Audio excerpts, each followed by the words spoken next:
এক আওয়াজে বলার নারায়ে সালাওয়াত।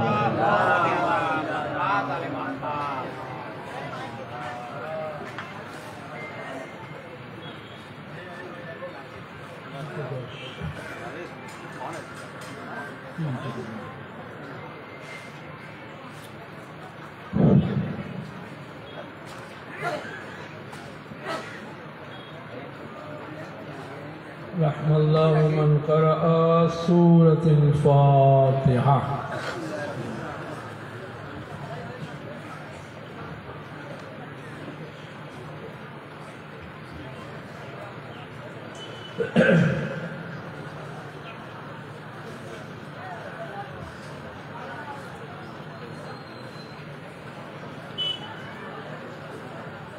أعوذ بالله من الشيطان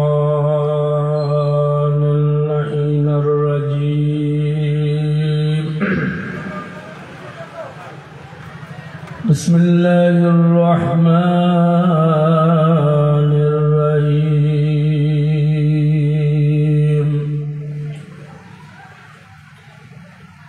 لا حول ولا قوة إلا بالله العلي العظيم. حسبنا الله نعم المولى ونعم الوكيل.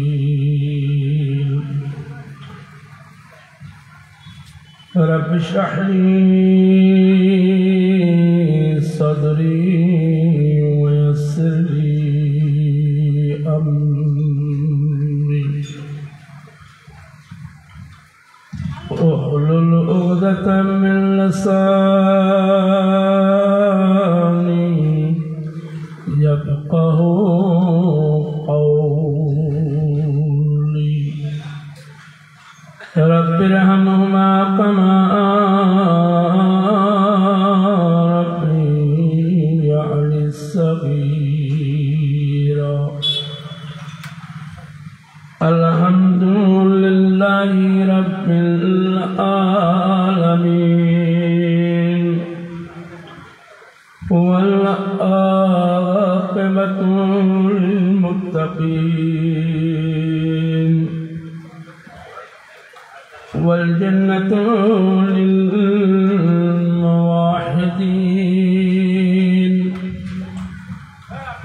والنار للكافرين.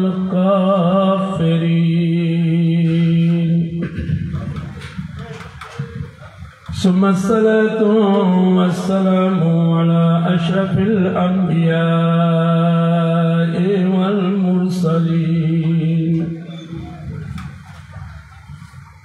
سيدنا ونبينا مولانا أبي القاسم محمد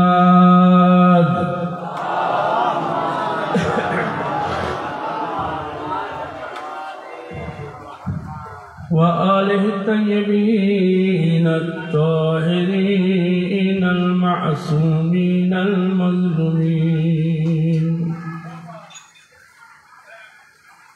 ولعنة الله على أعدائهم أجمعين من يومنا هذا إلى قيام يوم الدين. أما بعد. عن ابن عباس قال لما بلغ أبا ذر مبعث النبي قال لأخيه اركب إلى هذا الوادي فاعلم لي علم هذا الرجل. صلوات.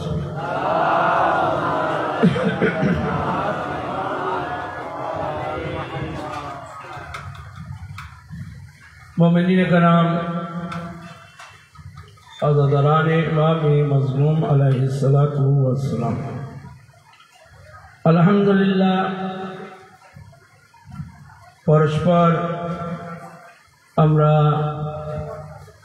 হযরতে ইমামে হুসাইন আলাইহিসসালাতু ওয়াসসালাম এবং শহীদানে কারবালা আলাইহিমুসসালাতু ওয়াসসালামদের 40 মজলিস এবং মাতমের ব্যবস্থাগুলো সুষ্ঠুভাবে সুন্দরভাবে করছি আর সুন্দরভাবে করারও সকলেই চেষ্টা করছি। আল্লাহ সুবহানাহু ওয়া তাআলা সমস্ত গ্রাম এবং সমস্ত আঞ্জুমানদের তৌফিক দান করুক। আমরা সকলেই যেন ইমামে হুসাইন আলাইহিসসালাতু ওয়াসসালামের মেহমানদের সুন্দরভাবে খিদমত করতে পারি। সমস্ত গ্রামের জন্য আর সমস্ত আঞ্জুমানের জন্য আমাদের এই দোয়া রইল। তৌফিক আল্লাহ সুবহানাহু ওয়া তাআলা। আর ইয়াকিনান নিঃসন্দেহে বিশেষ করে মেহমানে ইমামে হুসাইন আলাইহিসসালাতু ওয়াসসালাম তাদের খিদমত করা বিরাট সওয়াব,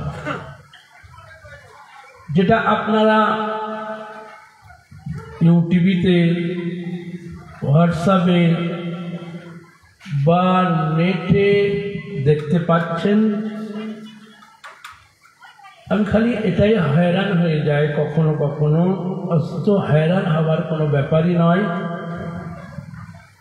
আয়াতুল্লাহ, সমস্ত আয়াতুল্লাহ গণি, তার ভিতরে আয়াতুল্লাহ জাফরে তাবরিজি,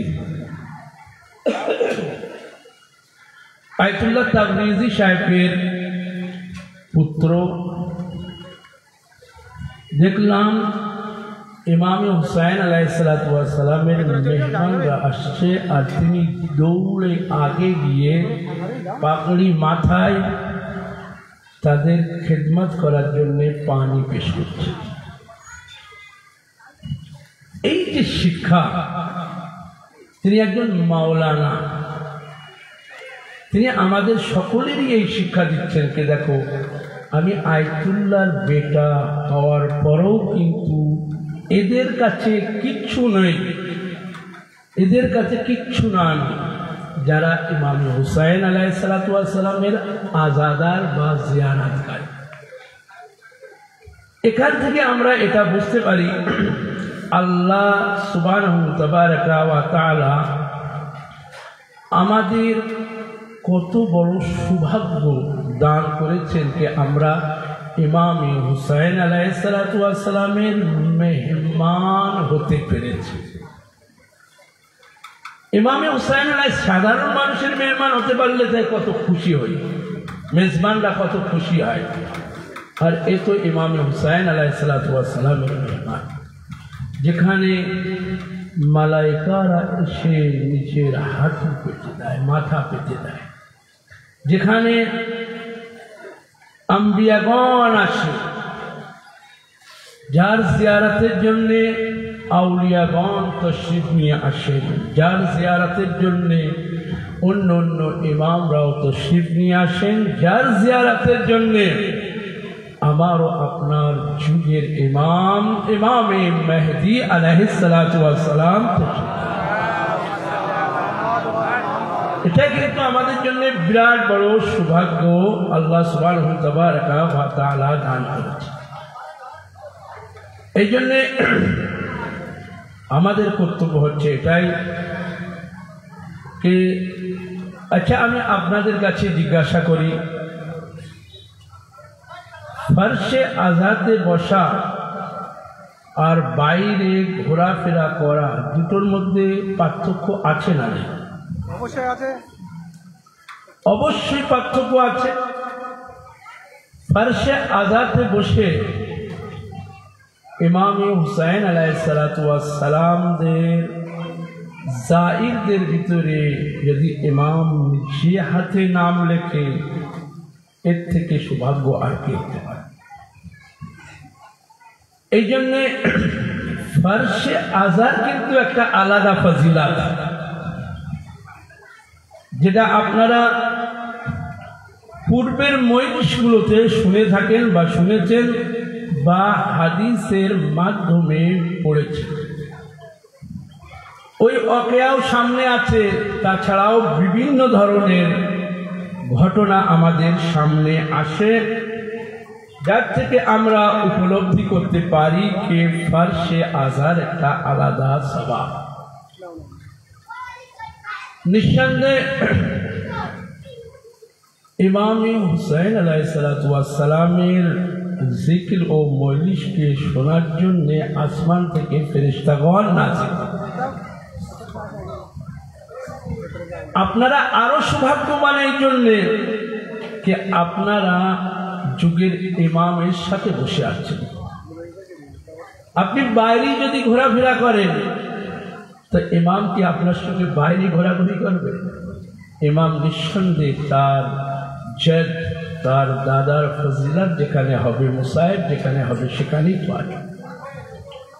এও আপনারা শুনেছেন যে আসমানের ফেরেশতাগণ যখন মজলিসে আযা খতম হয়ে যায়, আসমানে যখন চলে যায়, অন্য অন্য ফেরেশতাগণরা জিজ্ঞাসা করে তোমরা কোথা থেকে আসছো? তখন তারা এই কথাই বলে যে আমরা ফার্সে গিয়েছিলাম, দুনিয়াতে গিয়েছিলাম, ওই স্থানে গিয়েছিলাম যেখানে ইমাম হুসাইন আলাইহিসসালাতু ওয়াসসালামের ফাজাইল ও মুসাইব বলছিল। ওইখানে যাওয়ার পরে তুমি কিভাবে বুঝলে? যে বলল তোমাদের থেকে এমন সুগন্ধ পাচ্ছি যে মনে হচ্ছে যেন জান্নাতের সুগন্ধ তোমাদের ভিতরে আছে।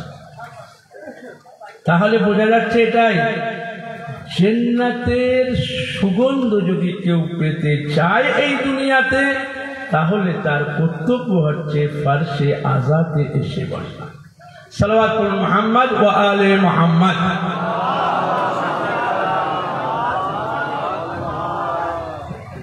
আমাদের সকলেরই এই জন্য কর্তব্যকে ফার্সে আজাতে এসে বসা, না কে এদিকে ওইদিকে ঘোরাফেরা করা। অনেকেও আমাদের মধ্যে হয়তো এটাই ভাবে যে দেখ, আর নিজেরকে বড় চালাক মনে করে যে শেষের দিকে আসবো বেটা, শেষের দিকে আসবো, আর যারা আগে এসেছে তাদের আগে তাবারুক গ্রহণ করব, ওয়াসসালাম, চলে যাব। এই যে চালাকি আপনি বলেন, এটা আসলে আমার মনে হয় হাদিস অনুযায়ী নিজের নফসকে ধোঁকা দেওয়া। এটা কিন্তু নিজের নফসকে ধোঁকা দেওয়া, কারণ সকলেই গ্রহণ করবে ইমাম আলাইহিসসালাতু ওয়াসসালামের নজর, সকলেই গ্রহণ করবে। কিন্তু এই যে আবার অন্যের সঙ্গে গল্প করা যে আমি গিয়েছিলাম তোদের শেষে, দেখ আমি তোদের আগে খেয়ে চলে এসেছি, কিন্তু ও যে শেষে আসলো আর আগে চলে গেল, একটা কথা জিজ্ঞাসা করতে চাই, আগে আর শেষে খেলো তো খাওয়া, পেল তো কিছুই না। কিছুই কি পেয়েছে? কিছুই পায়নি। কি খাওয়া খেয়ে চলে যায় সেটা বলবেন না, আগে খেয়ে। সালাওয়াতুল মুহাম্মদ ওয়া আলে মুহাম্মদ। তাহলে বোঝা যাচ্ছে এটাই, তুমি খালি পেটটুকু, তোমার শিকমে মুবারক পেটটুকু খালি ভরেছ, বাকি না দুনিয়ায় কিছু পেয়েছো না আখিরাতে কিছু পেয়েছো। আবার এও চিন্তা করো, সব সময় আমাদের হাদিসের ভিতরে আইমারা এ কথাই বলছে, সব সময় চিন্তা করবে পেট কিন্তু বড় জিনিস, কিন্তু এর ভিতরে যেটা ঢোকাবে সেটা যেন হালাল, আরাম না হয়। আমি কিন্তু বলছি না যে ওরা খেয়ে যাচ্ছে হারাম খেয়ে যাচ্ছে, আবার মানে উল্টো করবে না, কিন্তু এটা বলছি অনেক ক্ষেত্রে অনেক জিনিস সামনে আছে, আবার হালাল নাও হতে পারে অনেক শরাইতের মাধ্যমে, আবার হালাল হতেও পারে অনেক শরাইতের মাধ্যমে। সালাওয়াতুল মুহাম্মদ ওয়া আলে মুহাম্মদ। এই জন্য চেষ্টা করবেন নিজের উদ্দেশ্যকে কখনো ভুলবেন না, আর বিশেষ করে আপনার উদ্দেশ্য এমন হওয়া দরকার যে আপনার উদ্দেশ্যের সাথে যেন ইমামে হুসাইন আলাইহিস সালাতু ওয়াস সালামের উদ্দেশ্য মেলে। এটাই হচ্ছে শিয়াআনে ইমামে হুসাইন আলাইহিস সালাতু ওয়াস সালামের একমাত্র উদ্দেশ্য থাকে, নিয়ত এটাই থাকে। কিন্তু বেশিরভাগ মানুষ এটাই যে তাদের উপরে দরুদ ও সালাম, যারা আলহামদুলিল্লাহ মজলিসে বসে মজলিসের শিক্ষা নিয়ে যখন অন্য জায়গায় চলে যায়, খোদাবান্দে আলম তাদের তৌফিক দেয় যে যখনই তাদের সামনে কিছু আলোচনা হয় তারা বুক খুলে প্রমাণ সহ অন্যদেরকে বলতে পারে যে দেখ আমাদের পুস্তকে এই লেখা আছে। অনেক সময় অ্যাড্রেস না জানলেও, হাওয়ালা না জানলেও জিজ্ঞাসা করে, বলে যে এটা আছে, তোকে আমি দেখাবো, মাওলানার কাছ থেকে জিজ্ঞাসা করে। অনেকে আলহামদুলিল্লাহ আবার খুব জ্ঞান রাখে আমাদের ভিতরে, যারা ফার্সি আজার ভিতরে আছে অনেকে মাশাআল্লাহ খুব জ্ঞান রাখে। আল্লাহ সুবহানাহু তাবারাকা ওয়া তাআলা আরো বেশি তৌফিক দান করুন, এই জ্ঞানে আরো জ্ঞানী করুক ইনশাআল্লাহ। কারণ আমরা জ্ঞানের শহর যে, জ্ঞানের দরওয়াজা যে, তার মাননেওয়ালা আমরা তো জ্ঞানে পরিপূর্ণ হওয়া দরকার আমাদের। চাहे দুনিয়াবি জ্ঞান হোক বা আখেরাতি জ্ঞান হোক বা এই আজাদারির জ্ঞান হোক বা আইম্মাদের জ্ঞান হোক, যে কোনো জ্ঞান, বিশেষ করে এই জ্ঞান, এই ইলম, এই শিক্ষা যেটা আপনাকে কাল ইয়াউমুল কিয়ামা আপনার কবরে আপনার জন্য আলো ও নূর হয়ে দাঁড়াবে, সেটা জানবেন। সাল্লাল্লাহু মুহাম্মদ ওয়া আলিহি।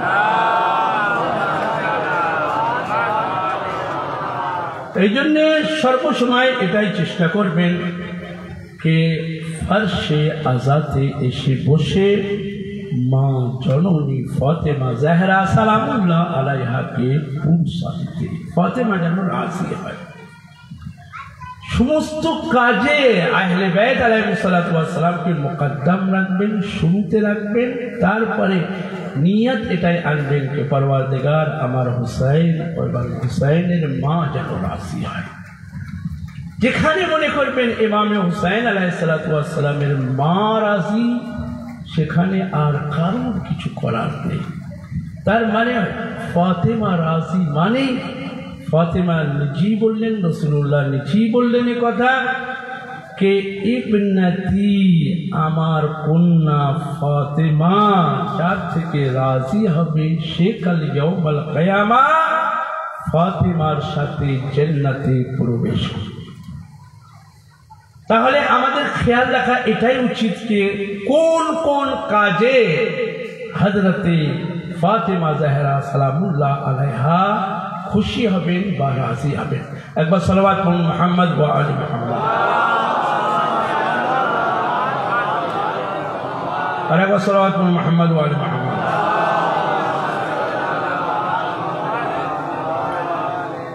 এই জন্যে সর্বসময় খেয়াল রাখতে হবে এটা, আর সকলেরই রাখা উচিত। দেখেন ইসলামে সব থেকে বড় ফিতনা কি ছিল জানেন? সব থেকে বড় খারাপ বা খারাপই কি ছিল জানেন? ইসলামের সব থেকে বড় ফিতনা হচ্ছে নামাজ না পড়া নয়,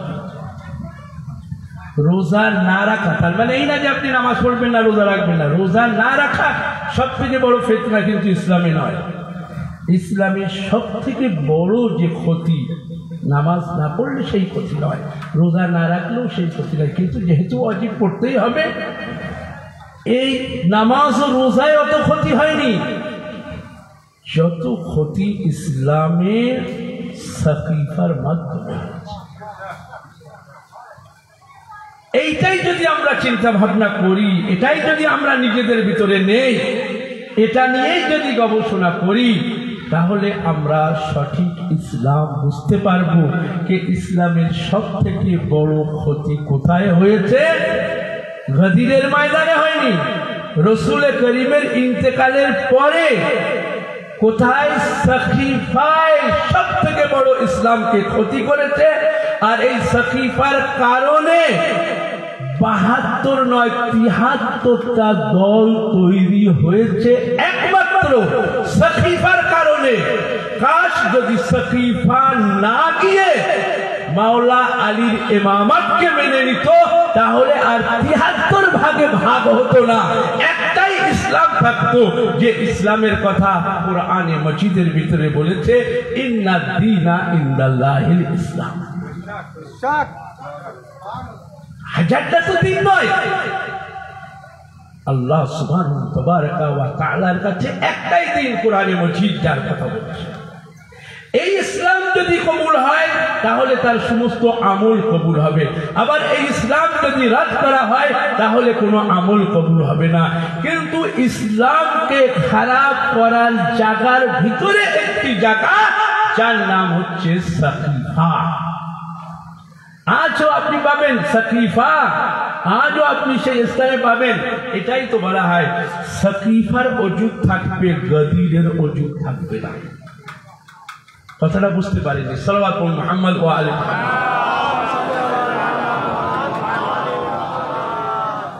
সকিফার গোপন মিটিং ও ভোট যে স্থানে হয়েছিল তার নিশানি তো বাকি থাকবে, কিন্তু যেখানে রসুল করিম ও কোরআনের আয়াত নাযিল হয়েছিল সেই স্থানে নাম ও নিশান বাকি থাকবে না, নেই আজকে বাকি। তার কারণ কি?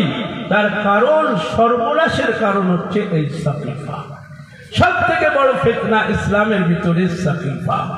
এই যদি না হতো তাহলে মনে রাখবেন এটাই আজ আমাদের আরো বেশি বেশি আমাদের কর্তব্য হচ্ছে এটাই যে গদিরের মতো যেন কারবালাকে ভুলিয়ে না দেয়। এই জন্যে যেমন ভাবে আজাদারি আপনার উপরে ফরজ মনে করেন আপনি, না হলেও মনে করেন ফরজ, ঠিক তেমনই গদিরের প্রোগ্রামগুলো নিজের উপরে ফরজ মনে করবেন। তাহলে দুনিয়া বুঝতে পারবে যে গদির কি, মাওলা কি। নইলে মাওলার মানে বন্ধু বলে অন্য জায়গায় নিয়ে গিয়ে তার গুরুত্বকে খতম করে দিয়ে এটাই বলবে যে রাসূলুল্লাহ বলেছিল যে আমার বন্ধু, মাওলা মানে বন্ধু বলে শেষ করে দেবে।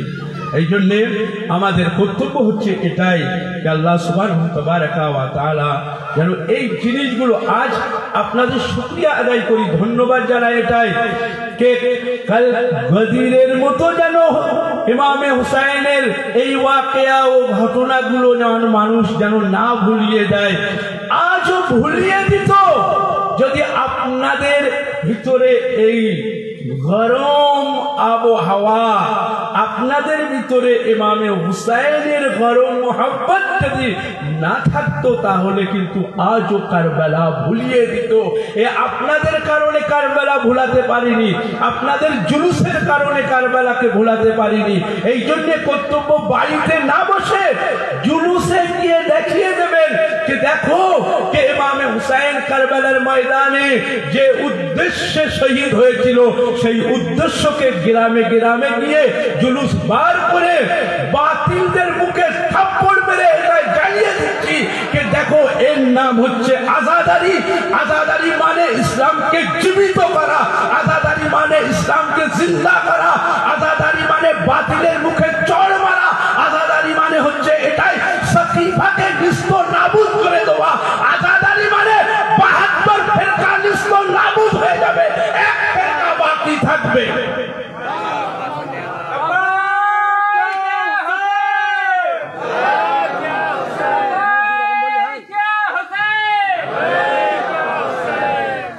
আরে ওয়াসসালাতু মুহাম্মদ ওয়া আলা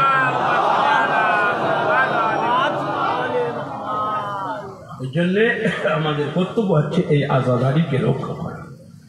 সমস্ত গ্রামের মানুষ গরিব হোক বা পয়সাওয়ালা হোক এই আজাদারিকে কিন্তু রক্ষা করেছে। লাখো সালাম আটলিয়ার গ্রামবাসীদের বা অন্য অন্য গ্রামবাসীদের, লাখো সালাম।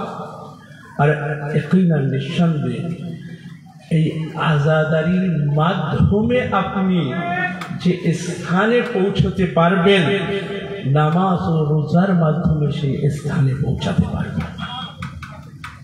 নামাজ ও রোজার মাধ্যমে সেই স্থানে পৌঁছাতে পারবেন না, সে আজাদারির মাধ্যমে আপনি যে স্থানে পৌঁছাতে পারবেন। নামাজ ও রোজার শর্ত হচ্ছে আপনি আঞ্জাম দিয়েছেন, আল্লাহর কাছে দোয়া করবেন আল্লাহ যেন কবুল হয়।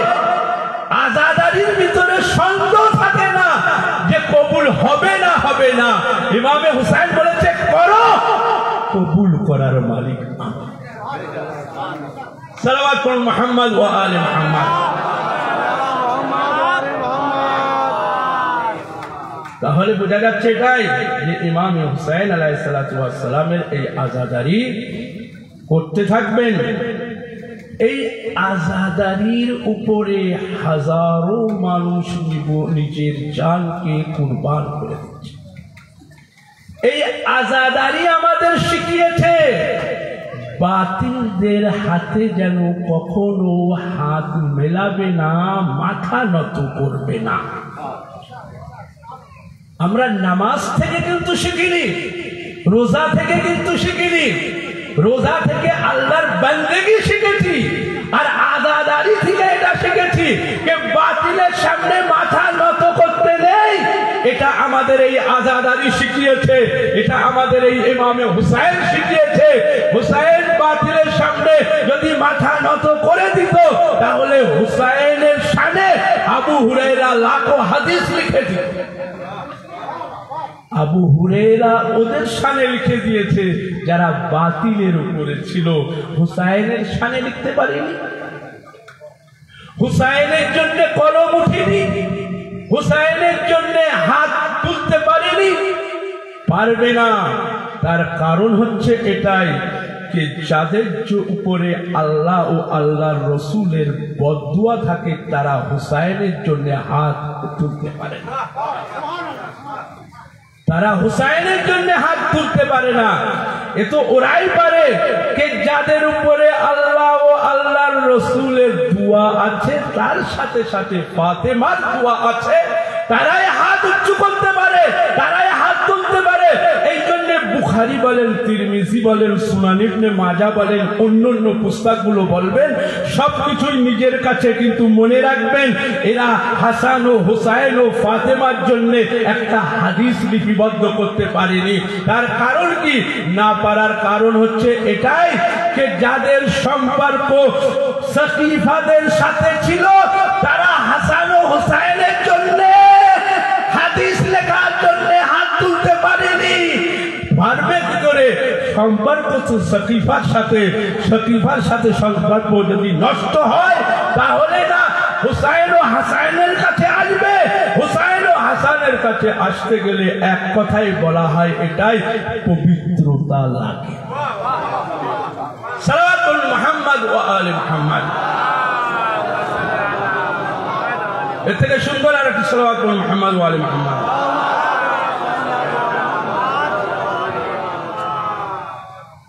আরেকবার সালাতুল মুহাম্মদ ওয়া আলে মুহাম্মদ।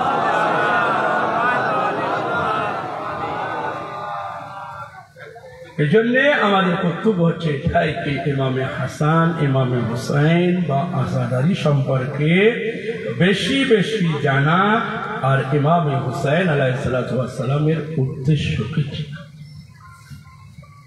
ইমামে হুসাইন আলাইহিস সালাতু ওয়াস সালাম দেখেন আযাদারি, এক কথায় বলি আযাদারি আমাদের শেখায় কি? আযাদারি আমাদের কি শেখায়? আযাদারি আমাদের শেখায় যে ফরশে আযাতে বসে কি করবে? চিন্তা করো। ফরশে আযাতে বসে তাদাব্বুর করো। কারণ কি? কোরআন খালি পড়ার জন্য বলেনি আল্লাহ যে খালি তেলাওয়াত করে নিও সওয়াব দান করব। বললো এটাই তেলাওয়াতের সাথে সাথে তাদাব্বুর ও ফিকির ও গৌর ও চিন্তা ভাবনা, দীর চিন্তা ভাবনা করো, তাহলে সওয়াব দান করব। ফারশে আযা আমাদের এটাই শিখিয়ে দেয় যে ফারশে আযাতে বসার পরে খালি হাফেজানে কোরআনদের নিয়ে আমাদের চিন্তা থাকে না। আমাদের চিন্তা এই জন্য নয় যে হিফজ করতে হবে, আমাদের চিন্তা এটাই থাকে হিফজ নিজের জায়গায় সওয়াব দান করবে, কিন্তু সব থেকে বড় চিন্তা এটাই যে কোরআনকে কিভাবে রক্ষা করব, এটাই আমাদের চিন্তা। কারবালার ময়দানে হাফিজানে কোরআনের চিন্তা এটাই ছিল, তেলাওয়াত কিভাবে করব, আমাদের চিন্তা এটাই, তেলাওয়াতের সাথে সাথে কোরআনকে হেফাজত কিভাবে। সাল্লাল্লাহু মুহাম্মদ ওয়া আলি মুহাম্মদ। এই জন্য আপনি দেখবেন, এটাই বলা হয় এই জন্য যে ইমামে হুসাইন আলাইহিস সালাতু ওয়াস সালামের পূর্বে 72 হোক 73 ফিরকা হোক, সব ফিরকা শেষ করে দিয়েছে ইমামে হুসাইনের শাহাদাত। ইমামে হুসাইনের শাহাদাতের পর আর ফিরকাবাজি করলে হবে না, সংক্ষেপে 72কে এক জায়গায় নিয়ে আসতে হবে। কিভাবে নিয়ে আসবেন 72কে এক জায়গায়? 72কে এক জায়গায় নিয়ে আসতে গেলে আমি তো এটাই দেখেছি কারবালার ঘটনা পড়ার পরে যে 72 শেষ, 73 শেষ, খালি 2টি মুযহাব বাকি থাকবে, এক জালিমদের মুযহাব আর এক মজলুমদের মুযহাব। আপনি আজ পৃথিবীতে দেখেন অনেকগুলো মুযহাবের আমার দরকার নেই, অনেকগুলো মুযহাবের দরকার নেই। আপনি এটাও দেখেন 72 মুযহাব কারবালার পরে, ইমামে হুসাইনের শহীদের পরে, শাহাদাতের পরে 72টি মুযহাব শেষ, একটাই বাকি আছে। আর আমি এই জন্য বলছি আজ তারপরে 72 ফেরকা এক জায়গায় গিয়ে ব্যাট করেছে, এক ফেরকা মজলুমিয়াতের ফেরকা যে এক জায়গায় 72-এর সাথে ব্যাট করেনি। তার কারণ কি জানেন? 72-এর সাথে যদি ব্যাট করে নিত কারবালা শেষ হয়ে যেত। 72-এর সাথে যদি ব্যাট করে নিত তাহলে কিন্তু কারবালার ঘটনা শেষ হয়ে যেত। লোক এটাই বলতো যে কারবালায় হুসাইন এজিদের সাথে ব্যাট করেনি, হুসাইন হকের উপরে ছিল, হুসাইন মজলুম ছিল, মজলুম হকের উপরে থাকার পরে ব্যাট করেনি। আর কাল কারবালায় হাজারো লোক একদিকে ছিল।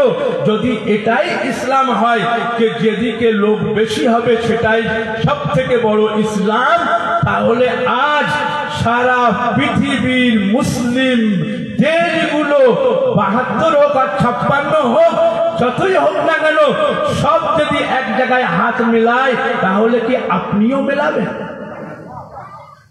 তাহলে কি আপনিও মেলাবেন? মেলাবেন না। এটাই বলা হবে সারা হাত একদিকে থাক, হুসাইনের হাত একদিকে থাকবে। হুসাইনের হাত সারা হাতের থেকে উঁচু থাকবে। আজ দুনিয়া সেটাও বুঝতে পারছে যে ইমামে হুসাইন আলাইহিস সালাতু ওয়াস সালামের হাত সমস্ত হাতের উপরেই। এই জন্য বলা হয় ইয়াদুল্লাহ আলা ফাওকা আইদিহিম, আল্লাহর হাত তোমাদের হাতের উপরে। আল্লাহর হাত, আল্লাহ তো আর হাত রাখে না, নিরাকার। আল্লাহর হাত কাকে বলবেন? ওই 72-73টি দেশ এক জায়গায় হয়েছে, 56টি দেশ এক জায়গায় হয়েছে, ওরাই আল্লাহর হাত না? ওরা আল্লাহর হাত নয়। কালো বলেছিল যদি আল্লাহর হাত যদি হয় তাহলে হয় আলীর দ্বারাই দেখা যাবে, কখনো ইয়াদুল্লাহ মানে আলী, কখনো হাসানের হাত দেখে বলবে আল্লাহর হাত, আর কখনো কারবালার ময়দানে ইমামে হুসাইনের হাত দেখে বলা হবে আল্লাহর হাত। 56টি দেশের উপরে আল্লাহর হাত নেই, একটা দেশের উপরে আল্লাহর হাত আছে। এই জন্য এটাই বলা হয় যে মনে রাখবেন যে অনেকেই কাল কারবালার ময়দানে বা আজও এটাই ভেবেছে যে যেদিকে তাকাত সেই দিকে হক, যেদিকে তাকাত শক্তি সেদিকে হক।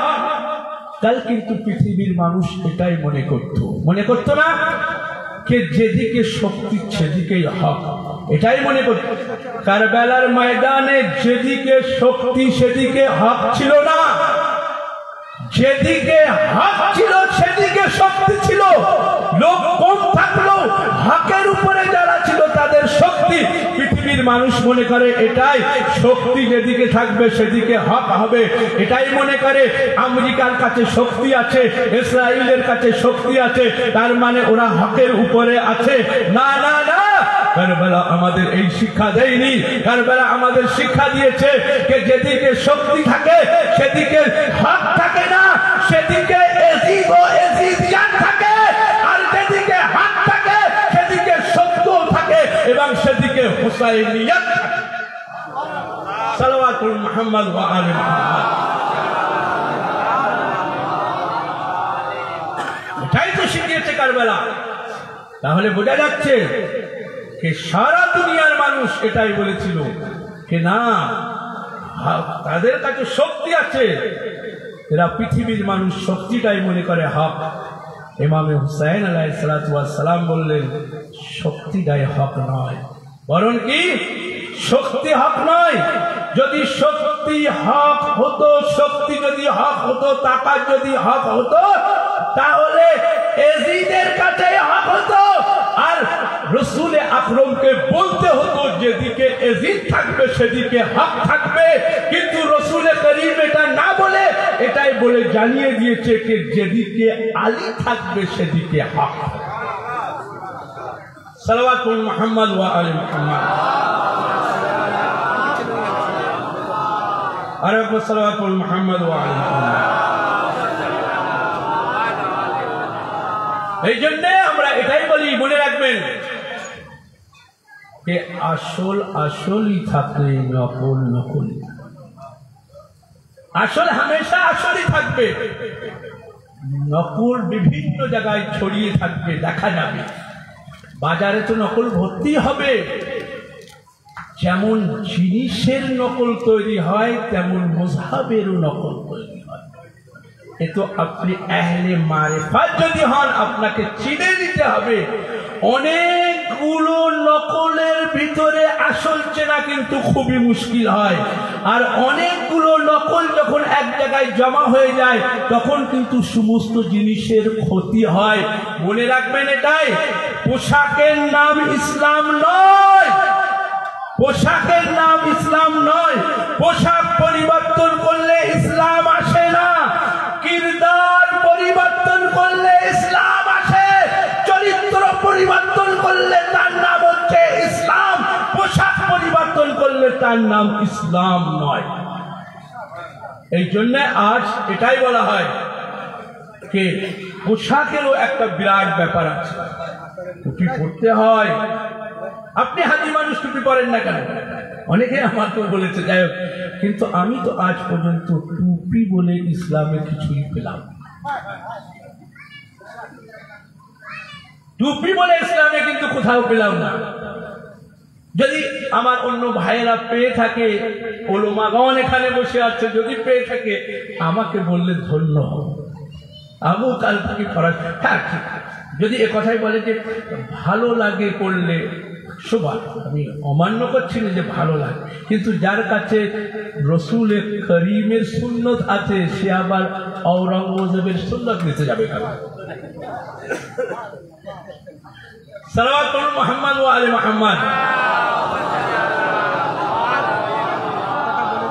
এটা হামেশা মনে রাখবেন, ইসলামের দায়রার মধ্যে থাকার চেষ্টা করবেন। যখন ইসলামের দায়রা থেকে আপনি বার হয়ে যাবেন তখন এটাই মনে হবে পায়জামা উঁচু পরো রসুলের সুন্নাত, টুপি লাগিয়ে চলো রসুলের সুন্নাত, না পায়জামা উঁচু পরা রসুলের সুন্নাত, না টুপি লাগানো রসুলের সুন্নাত। রসুলের সুন্নাত যদি থাকে তাহলে জুব্বা পরা রসুলের সুন্নাত, রসুলের সুন্নাত যদি থাকে তাহলে পাগড়ি পরিধান করা রসুলের সুন্নাত। আমি এর জন্য হাদিস দেখাবো, এর জন্য হাদিস আছে আমার কাছে। কিন্তু টুপি আমার অনেকেই বলেছে টুপির জন্য তো আমি হাদিস পাই না, আমি কি বলবো বলেন আপনি, যে কি বলবো? আমি বলবো পড়ো, অবশ্যই পড়ো, ঠিক আছে, পড়লে ভালো। নামাজের একটা পোশাক থাকে, অন্য অন্য জিনিসের, পুলিশের একটা পোশাক থাকে, আজাদারদের একটা পোশাক থাকে, কিন্তু আজাদারদের পোশাক কিন্তু হাদিসের ভিতরে এসেছে। এই যে আজাদারদের পোশাক হাদিসের ভিতরে এসেছে, এই জন্য এই পোশাক পরে যখন ঘোরে শিয়ানে হায়দারে কাররার বা মুসলমানেরা যখন ঘোরে তখন তাদের এটাই মনে হয় যে এর থেকে পালা, এ হচ্ছে ফিরৌনের পোশাক। জীবনেও দেখিনি ফিরৌন তেমন পোশাক পরেইনি। যদি ফিরৌনের পোশাক হতো, এই ফিরৌনের পোশাক এত পছন্দ, কাবা ঘরেও কালো, কাবা ঘরেও কালো টাঙিয়ে রেখেছো কেন? অন্য রং পাও না? অন্য রং তো পাওয়া যায়। প্রতি বছর তো বদলানো হয় মহরম মাসের প্রথম তারিখে, মহরমুল হারাম মাসের প্রথম তারিখে কাবা ঘরের পর্দা চেঞ্জ করে দেওয়া হয়। কালো বাদে কত দেশ আছে দেওয়ার জন্য, ইন্ডিয়া থেকে চলে যাবে, অসুবিধা কি আছে? কালো বাদে দেওয়া যায় না, সেই আবার সেই সঙ্গের চিহ্ন দিতে হয়, ফিরৌনের সুন্নত আদায় করতে হয়। তাহলে বোঝা যাচ্ছে ফিরৌনের সুন্নত নয় এটা, এটা রসুলে পাকের সুন্নত। কারণ রসুলে পাক বলেছিল এ সবাই পরিধান করতে পারে না, এ ওই পরিধান করবে যে আমার হাসান ও হুসাইনকে ভালোবাসবে, সে আমার হাসান ও হুসাইনকে ভালোবাসবে। যে বাজবে না সে বিদাত খুঁজবে, আর যে বাজবে সে বিদাতের দিকে যাবে না। সালাওয়াত পড়ুন মুহাম্মদ ওয়া আলে মুহাম্মদ। এই জন্য আপনি দেখবেন এটাই বলা হয় कि ना नमाज पढ़ले जन्नते जावा जाए, रोजा रखले जन्नते जावा जाए, हज करले जन्नते जावा जाए, जिहाद करले जन्नते जावा जाए। किन्तु एक हादिस देखाबेन जे नामाज पढ़ले जन्नते जावा जाए। अनेक समय मने राखबेन आसल और नकल আগেই বলেছি। আমাদের এখানে দুইটি, এক হচ্ছে উসুলের দিন আর দ্বিতীয় হচ্ছে ফরুয়ের দিন। ফরুয়ের দিনের ভিতরে নামাজ, উদাহরণ দিয়ে আরো বুঝতে পারবেন। মনে করেন আমাদের মারজায়ে তাকলিদ হযরতে আয়াতুল্লাহুল উসমা আগায়ে সিস্তানি হাফাজাল্লাহু তাআলা বা জনাব आक़ाए सैयद अली खामनाई मद्दासुल्लाहुल आली যদি এখানে আসে আর কিছু লোক যদি ওনার মারার চেষ্টা করে, সেইখানে যদি আমি চুপচাপ দাঁড়িয়ে থাকি, তাহলে লোকেরা কি আমার প্রশংসা করবে? ভালো করে বুঝবেন, লোকেরা কি আমার প্রশংসা করবে? বলবে মাওলানা আলী নাকি বিরাট ভালো, দুই আয়াতুল্লাহর মারার জন্য মানুষ রেডি, আর উনি ওখানে মোস্তান দিয়ে দাঁড়িয়ে আছে। বলবে বা বলবে না? প্রশংসা কেউ করবে না। কিন্তু যারা ওখানে দাঁড়িয়ে আছে মারার জন্য আর মারবে বলে রেডি, আমি এখানে মজুদ বা আপনি এখানে মজুদ, আপনি যদি আগে বাড়েন আর যদি একথা বলেন যে না, তীর বা তলোয়ার যদি মারতে হয় আগে আমার মারো, কারণ কি ওনারা মরলে কি অসুবিধে আর আমি মরলে কি অসুবিধে? ওনারা হচ্ছে আসল, আসল যদি মরে যায় তাহলে কিন্তু সে মুযহাবের ভিতরে একটু ডগমগায় বা একটু কমি এসে যায়। এই জন্য আসলকে কেউ মারে না, মনে রাখবেন এটাই। মারার জন্য সকলেই চেষ্টা করে, কিন্তু আসল আসল জায়গায় থাকে। আর যারা ফরু হয়, শাখা হয়, শাখা আসলের উপরে কুরবান হয়, নাকি আসল শাখার উপরে কুরবান হয় এটা আমি শুনতে দেখিনি। শাখা আসলের উপরে কুরবান হবে, এটাই মনে রাখবেন। নামাজ সবকিছুই দিতে পারে, জান্নাত দিতে পারে না। ওই নামাজ জান্নাত দিতে পারে যে আসলের উপরে কুরবান হবে। সালাওয়াত বলুন মুহাম্মদ ওয়া আলে মুহাম্মদ। আরে বা সালাওয়াত বলুন মুহাম্মদ ওয়া আলে মুহাম্মদ। তাহলে বোঝা যাচ্ছে তাই ওই নামাজ জান্নাত দিতে পারে যে নামাজ আসলের উপরে কুরবান হবে। কারবালার ময়দানে ইমামে হুসাইন আসল, ইমামে হুসাইন আসল। ইমামে হুসাইনের জন্য যারা কুরবান হয়েছে শাখা প্রশাখা, তারা সকলেই হুসাইনের উপরে যেহেতু কুরবান হয়েছে, আসলের জায়গায় আসলের উপরে যেহেতু কুরবান হয়েছে, এই জন্যে তারা বলতে পারে যে আসলের সাথে সাথে ফরু এবং শাখাগুলো আদায় করেছি, আমার আসলকে আমি বাঁচিয়েছি। বলেছি মাওলা নামাজ পড়েন আপনি, তীর যদি আসে আপনার শাখা প্রশাখা তাদের বুকে নিয়ে নেবে। এবারে ওই যারা বুকে নিয়েছিল আর হুসাইনকে বলেছিল নামাজ পড়েন মাওলা, এবারে বলেন তারা যদি শহীদ হয় তাহলে তারা আগে হুসাইনের সাথে জান্নাতে যাবে। তার কারণ কি? তার কারণ হচ্ছে নিজেকে আসলের উপরে কুরবান করেছে। আমাদের কর্তব্য হচ্ছে এটাই, হামেশা আসলকে চিনে রাখবে। আসলকে যখনই আমরা চিনতে পারবো তখন কিন্তু আমরা ফরু হয়ে শাখা হয়ে তার উপরে নিজেকে কুরবান করে দিতে পারবো। সালাওয়াত মুহাম্মদ ওয়া আলি মুহাম্মদ। আরেকবার সালাওয়াত মুহাম্মদ ওয়া আলি মুহাম্মদ।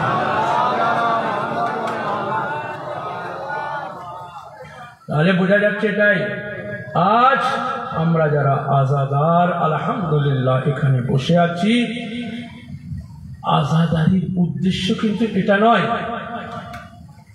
দেখেন অনেক সময় অনেক বাক্য এমন আছে, একবার সালাওয়াত করুন মুহাম্মদ ওয়া আলি মুহাম্মদ। এমন বাক্য এমনও আছে কে যদি উর্দুতে বলা হয় না তাহলে আমার ভাইয়েরা বুঝে যাবে তাড়াতাড়ি। উর্দুতে যদি বলা হয়, অনেক সময় উর্দুতে বলে সেটা ভালো না। আমি একটাই, বেশি বলবো না, একটাই জুমলা বলেন, বাক্য বলেন, কে বলবো আপনাদের সম্মুখে, আপনারা বুঝে নেবেন। আরো বিশেষ করে যারা উর্দু ভক্ত তারা একটু বুঝে নেবেন। সালাওয়াত করুন মুহাম্মদ ওয়া আলি মুহাম্মদ। আমি কিন্তু কোনো মজহাব বলছি, কোনো ভাষাকে ছোট করছি না, খালি বলবেন। आजादारी उद्देश्य, आजादारी का मकसद ये नहीं है कि आपको जोश दिलाए, आजादारी का मकसद ये है कि आपको होश में लाया जाए। आजादारी जोशेर জন্য নয়, খাইবার খান্দক নিজের জায়গায়, কিন্তু আজাদারি থেকে শিক্ষা নিতে হবে, জোশ ও জজবাতের মাধ্যমে নয়। আজাদারি আমাদের শেখায় যে হুঁশিয়ার হও, তোমার দুশ্মন অনেক, বাকি লোক হাত মিলিয়ে দেবে। এই জন্য এটাই আমাদের কর্তব্য। आजादारी का मकसद ये नहीं है कि आपको जोश दिलाया जाए, आजादारी का मकसद ये है कि आपको होश में लाया जाए, होश में लाया जाए, ये है आजादारी का मकसद। সকলেই আমরা যারা আছি কম বেশি আলহামদুলিল্লাহ বুঝি, আরো বোঝারও চেষ্টা করব। দ্বিতীয় এটাই, যারা ওই বাইরে বাইরে ঘোরে না, আসার পরে ফার্স্টে আদায় না বসে এদিকে ঘুরছে ওদিকে ঘুরছে। বাবা এমন জায়গা আলহামদুলিল্লাহ আটলিয়ার এই উত্তরপাড়া জাইনাবিয়া বারবার শুকরিয়া আদায় করি যে মাশাআল্লাহ সুন্দর একটি জায়গা ফার্স্টে আদায় তৈরি করে রেখেছে আজাদারদের বসার জন্য। আপনি ভাবেন, আরেকটা কথা বলি তাহলে বুঝে যাবেন। একবার সালাওয়াত করুন মুহাম্মদ ওয়া আলি মুহাম্মদ।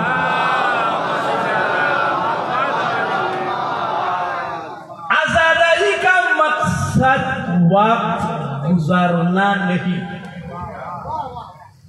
যে আসলাম আর সময় কাটিয়ে দেবা, আজাদারির কিন্তু এটা উদ্দেশ্য নয়। ভালো করে বুঝবেন, আজাদারি কা ওই পেছন পর্যন্ত আমি বলতে চাই, পিছনে যারা বসে আছে ওখান থেকে নিয়ে একেবারে মেম্বারের সামনে পর্যন্ত কে সকলেই খুবই সুন্দরভাবে এটা শুনবেন। আল্লাহ আরো আপনার তৌফিক দান করুক। কে অনেকে আমরা আছি কে সময় নষ্ট করি এদিকে ওদিকে। তব কি বলছে, आजादारी का मकसद ये नहीं है कि वक्त गुजारा जाए, बल्कि आजादारी का मकसद ये है कि आजादारी का मकसद वक्त बनाया जाए। मुझे कहते वक्त बनाया जाए, मकसद गुजारना नहीं है, वक्त बनाना चाहिए। यार সময় নষ্ট করলে আপনার সময় বেকার হবে। এই জন্য আগেই বলেছি না, আপনি দেখবেন আখলাকের বইতে লেখা আছে, অনেক আখলাকের বইতে লেখা আছে কাল এই আজাদাররা আফসোস করবে, কাল এই আচ্ছা অনেক সময় এমনও হয় যে এইখানে যারা বসে আছে আমি এদের জন্য গ্যারান্টি এটাই নিতে পারি যে এরা এখন কোনো গুনায় লিপ্ত নয়, কোনো গুনায় লিপ্ত নয়। আরেক জায়গায় যখন আপনি মসজিদে ঢুকবেন দেখবেন যে সময়টা 1 ঘন্টা হোক আর 2 ঘন্টা হোক ওই সময় কিন্তু কোনো গুনাহ আপনি করেন না। কিন্তু যারা বাইরে বাইরে হচ্ছে, আমি বলছি না যে তারা আস্তাগফিরুল্লাহ গুনাহ, কিন্তু কাল কিয়ামতের ময়দানে আমার এই আজাদার ভাইরা আফসোস করবে না, ওরাই করবে যারা বাইরে এদিকে এদিকে ঘুরছে। কেন? কাল যখন এই ভাইদেরকে বলা হবে উদখুলিল জান্নাহ, আরবি পর্যন্ত মাশাআল্লাহ, উদখুলিল জান্নাহ, জান্নাতের ভিতরে প্রবেশ করো। বলবে না? কে বলবে বলেন তো? পঞ্জতুল পাকের ভিতরে যে কোনো একজন বলবে। এখন বলবে উদখুলিল জান্নাহ, জান্নাতের ভিতরে প্রবেশ করো। জান্নাতে যাওয়ার পরে মসরুর, আপনি বিশাল খুশি হবেন, এটা তো স্বাভাবিক কথা।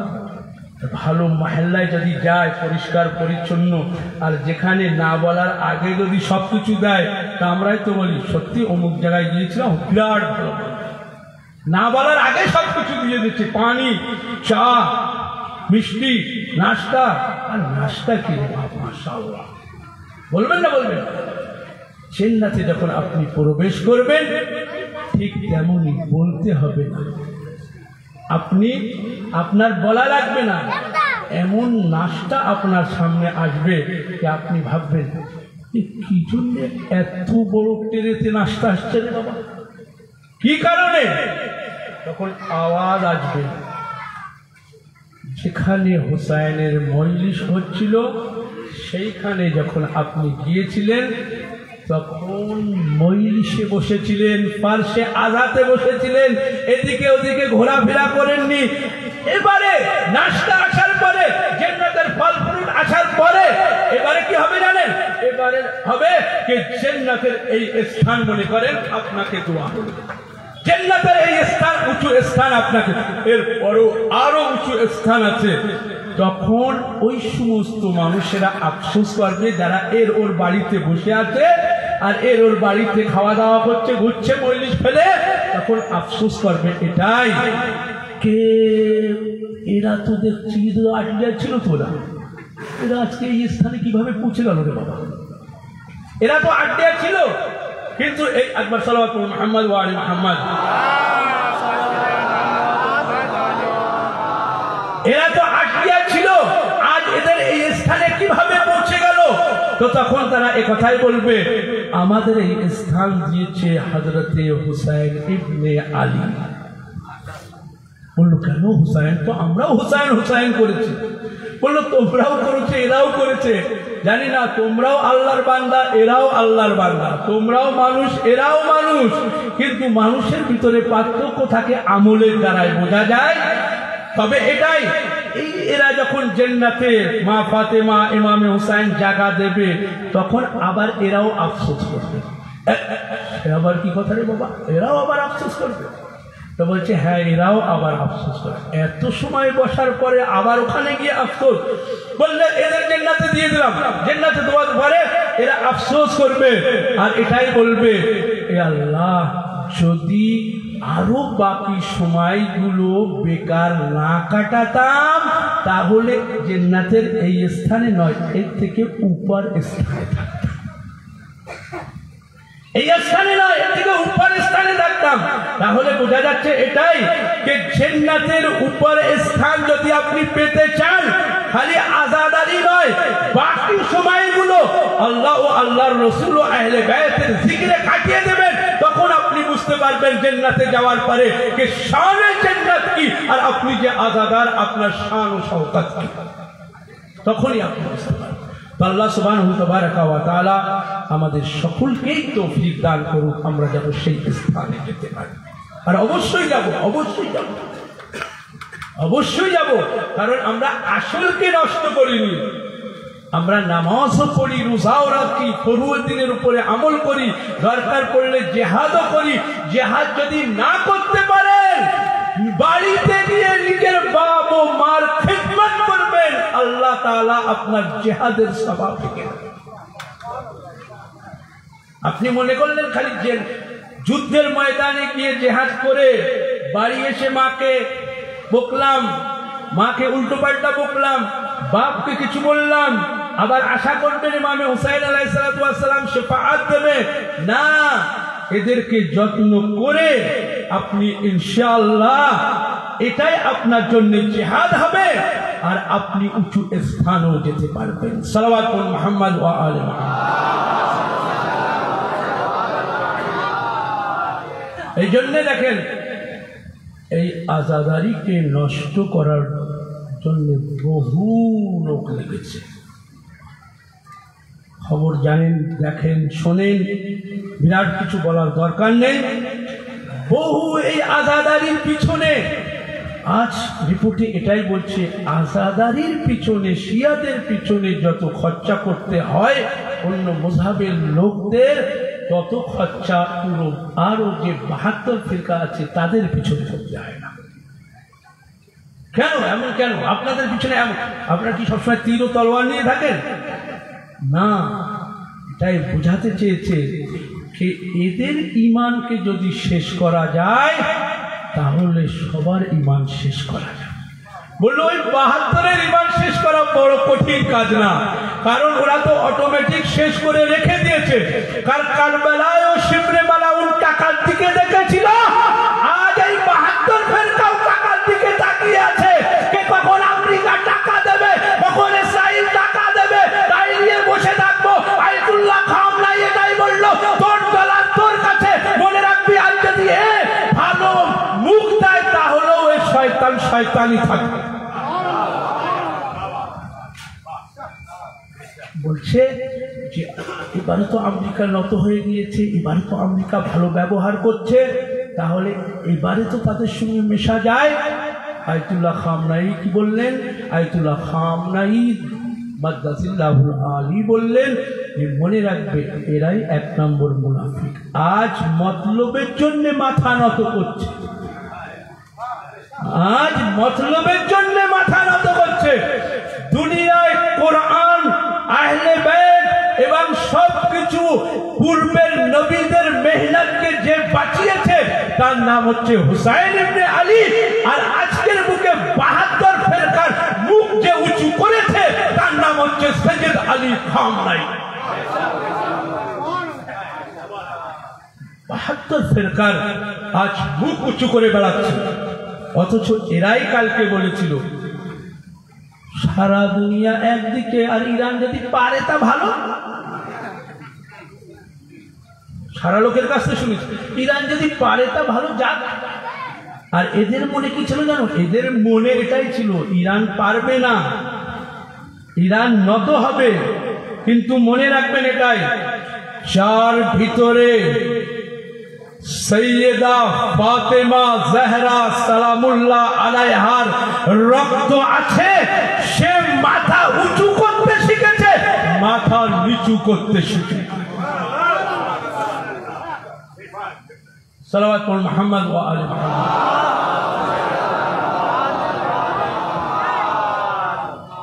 পড়বো না? না, বলো না, শেষ পড়ে বলো না। আচ্ছা, সালাওয়াতুল মুহাম্মদ ওয়া আলি মুহাম্মদ।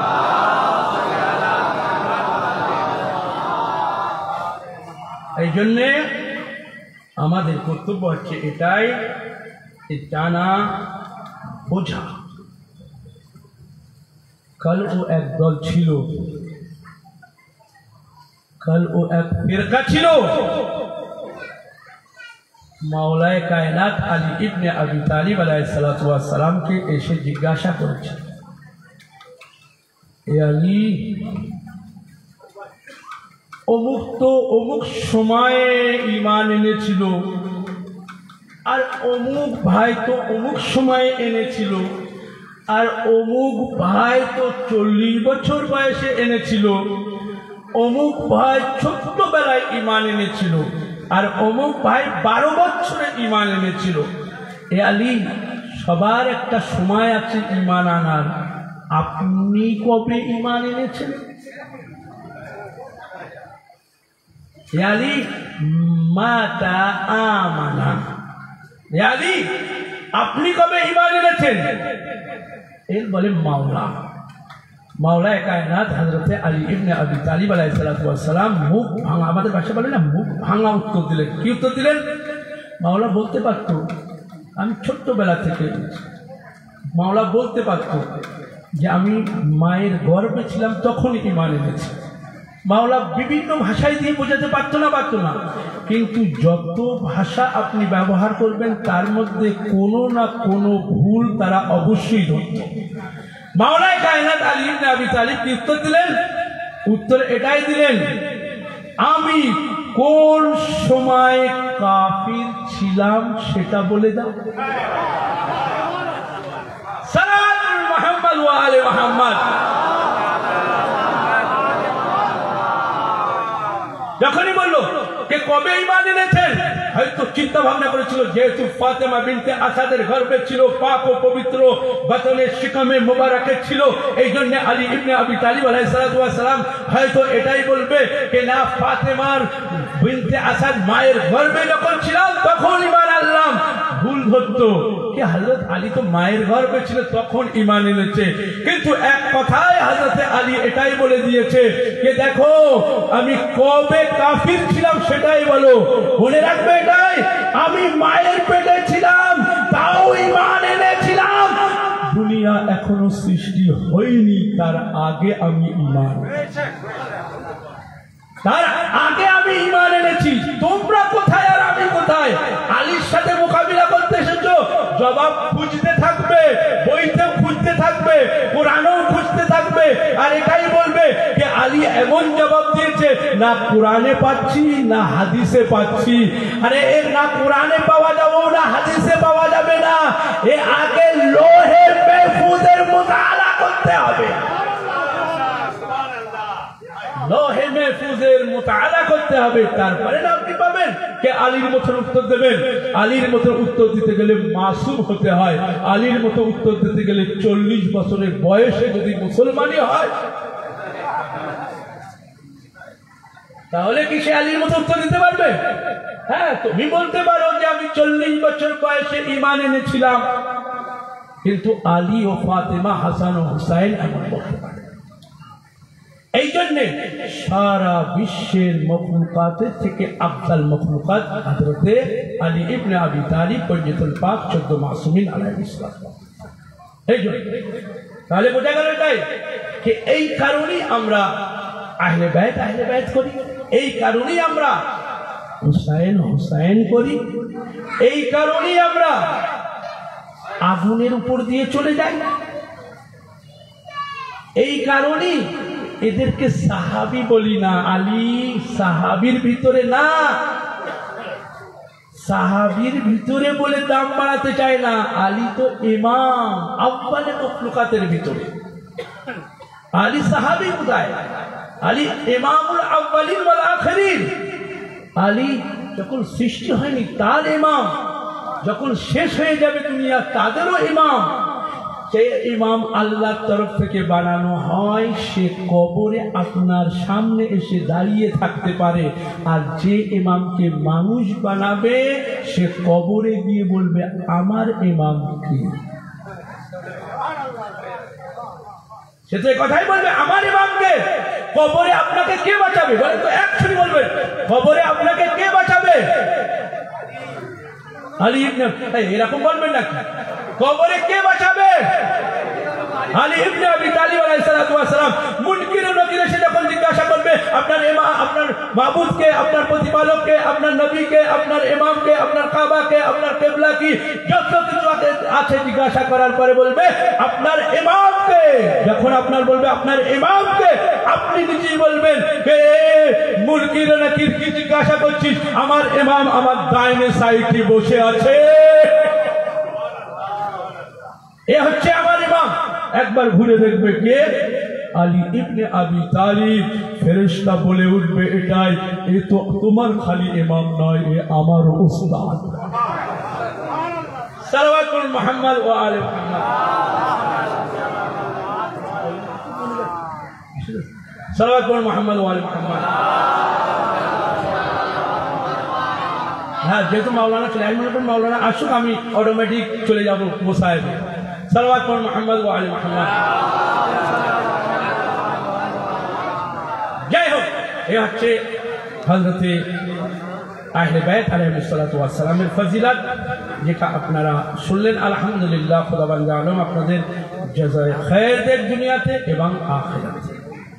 কিন্তু যেখানে আপনি ফাজাইল শুনলেন, সেখানে মুসায়েবের কয়েকটি কথা, যেহেতু মাওলানা সাহেব শিখিয়েছে, সময় আর নেওয়া যাবে না, কয়েকটি কথা মুসায়েবের কে আপনার এই আজাদারিকে শত দ্রুত ফেলিয়েছে জনাবে সকিনা সালামুল্লাহ আলাইহা ও জনাবে আলী আসগার সালামুল্লাহ আলাই, তত দ্রুত কিন্তু কেউ ফেরাতে।